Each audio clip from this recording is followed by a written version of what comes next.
Good morning. Happy Tuesday morning. Mornings are definitely great when you don't have to go to work that particular morning. And, I know that that'll lead to allegations that I'm actually unemployed by the Scientology trolls, but it's not true. Have a bit of a unique work schedule these days. What can I say? But let me get down to business here. Some insanity recently took place at Gold Base. A peaceful protester by the name of AnonOrange was very roughly detained by security staff at Gold Base down in Hemet, California. He was not carrying a knife, he was not carrying a gun, he was not armed with a lightsaber or any thermonuclear devices that would have blown David Miscavige from here to eternity. But he still ended up with a face full of dirt and the knees of Scientology security men on his neck. I was not present at Gold Base, and the fact of the matter is I live nowhere near the paragon of paramilitary fascist insanity that is the Gold Base. However, I'm not surprised that something like this occurred, because if Disneyland is the happiest place on earth, then Gold Base is probably the most paranoid place on earth. It is a reflection of the paranoia of its founder, L. Ron Hubbard, the man who was convinced that the medical establishment, psychiatry, communists, and governments all over the world were conspiring against him.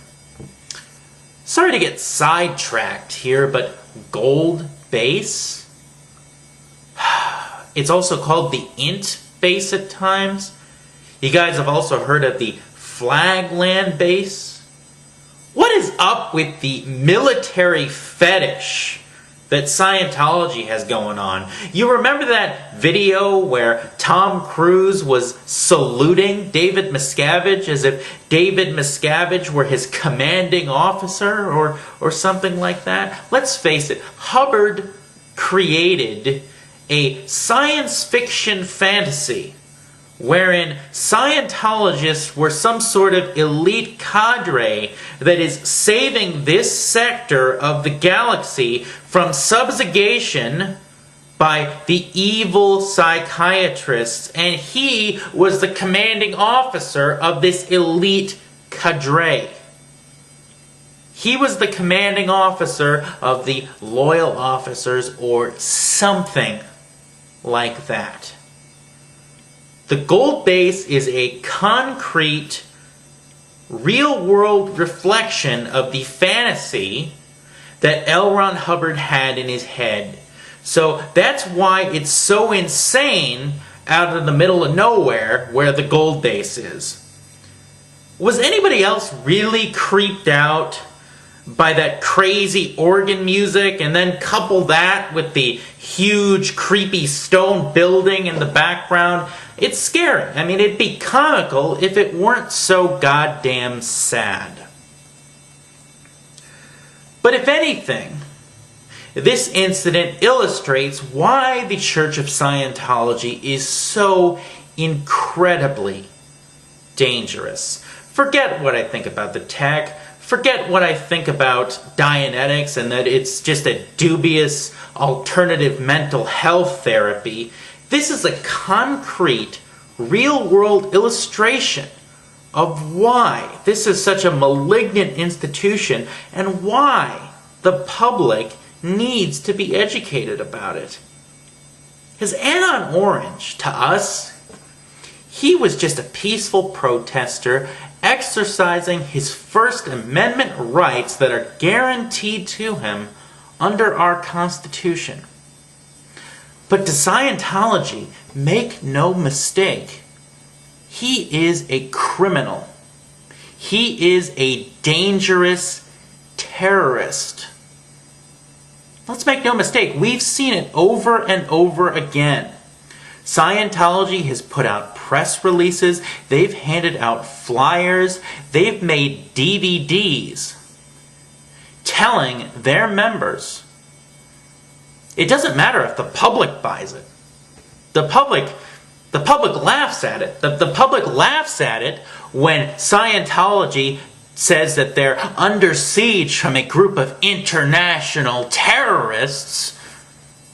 But guess what? All of their members that have gone through the mental conditioning that is Scientology, they buy it hook, line, and sinker. That is why this organization is so dangerous. Those security men, they weren't subduing a peaceful protester. No, they were in direct opposition. They were doing battle with a dangerous terrorist. There is a legion. Well, legion is probably too grand of a word, because we know that Scientology's figures of about 8 million members worldwide is a bunch of bunk. But there are definitely people within Scientology whose minds have been so processed, so conditioned, that they truly do believe the nonsense, the lies that are being spouted by their Office of Special Affairs, by David Miscavige. They're believing the nonsense. They're believing the scary lies that are being told. It's true. And that is why this organization is so incredibly dangerous, and why the public must be educated about it. I don't think Scientology will ever clear the planet. But if you want to know what a cleared planet would look like, look at Gold Base. Look at the stories that have emerged from behind its walls. AnonOrange wasn't protesting at anything resembling a religious institution, but rather outside the walls of a miniature totalitarian state, where, for all we know, the Stanford prison experiment is reenacted on a daily basis. Google is your friend, folks. It's out there. The horror stories that have occurred at the Gold Base are out there for you to find. And I don't think it's an exaggeration to say that we've got North Korea down there in Hemet, California. And I know that last sentence just pissed off Zimu TV. He's writing something irrelevant and crazy right now. I just know it, right after the line about North Korea and Gold Base. But I'm serious, folks. Right here in the United States, we have got a totalitarian state operating down there in Hemet, California. And it's full of enslaved people who, well, don't know that they're enslaved. Subjugated people who have no idea that they're subjugated, because their minds have been so incredibly conditioned, have been so incredibly processed. Well, until next time, peace.